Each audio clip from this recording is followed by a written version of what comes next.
Question number 63. A capacitor of capacitance 10 microfarad is connected to a battery of EMF 2 volt. It is found that it takes 50 milliseconds for the charge on the capacitor to become 12.6 microcoulomb. Find the resistance of the circuit. Student ये question कह रहा है कि एक capacitor जिसका capacitance 10 माइक्रोफाराड दिया हुआ है, एक बैटरी है जिसका EMF 2 वोल्ट आपको दिया हुआ और एक रेजिस्टेंस जिसका इनफैक्ट एक रेजिस्टर है जिसका रेजिस्टेंस R का वैल्यू हम लोगों को निकालना है।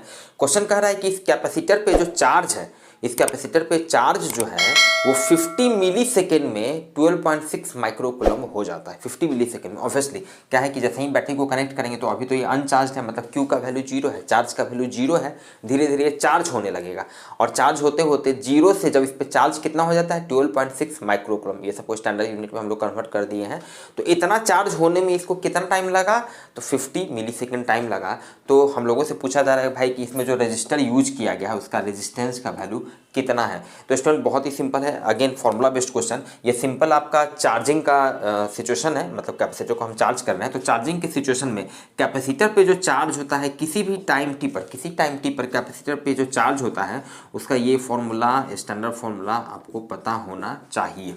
क्लियर है। यहाँ पर Q जो है वो कैपेसिटर पे चार्ज है किसी टाइम t पर, Q0 उसका मैक्सिमम चार्ज है और इसका वैल्यू जो होता है Q इक्वल टू Q0 जो होता है कैपेसिटर पे मैक्सिमम पॉसिबल चार्ज जो कि होता है इसका value C into E, capacitance into EMF 1 minus E to the power minus T by tau का वैल्यू हो गया tau, this is your time constant, tau का वैल्यू हो गया RC।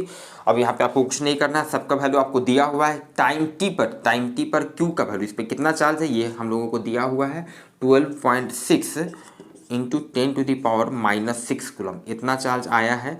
ठीक है, और इसका कैपेसिटेंस कितना है 10 microfarad, 10 into 10 to the power minus 6।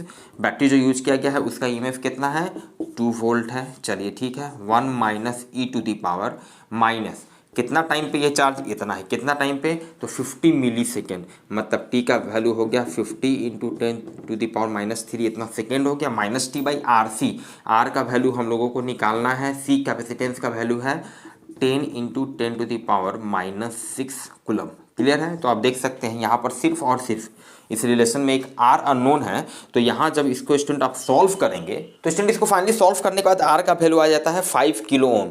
यहाँ पर बस सिंपल आपका मैथमेटिकल कैलकुलेशन है। एक चीज़ जो आपको हमेशा याद रखना है स्टूडेंट, आगे बहुत सारे क्वेश्चन में यूज होने वाला है, तो ध्यान दीजिएगा 0.37 ये होता है 1/E, इसका वैल्यू होता है 0.37। ध्यान रखिए E का वैल्यू होता है 2.72 और 1/E का वैल्यू होता है 0.37। तो ये दोनों वैल्यू आपको याद रहना चाहिए, आगे के क्वेश्चन में खासकर यूज होने वाले हैं।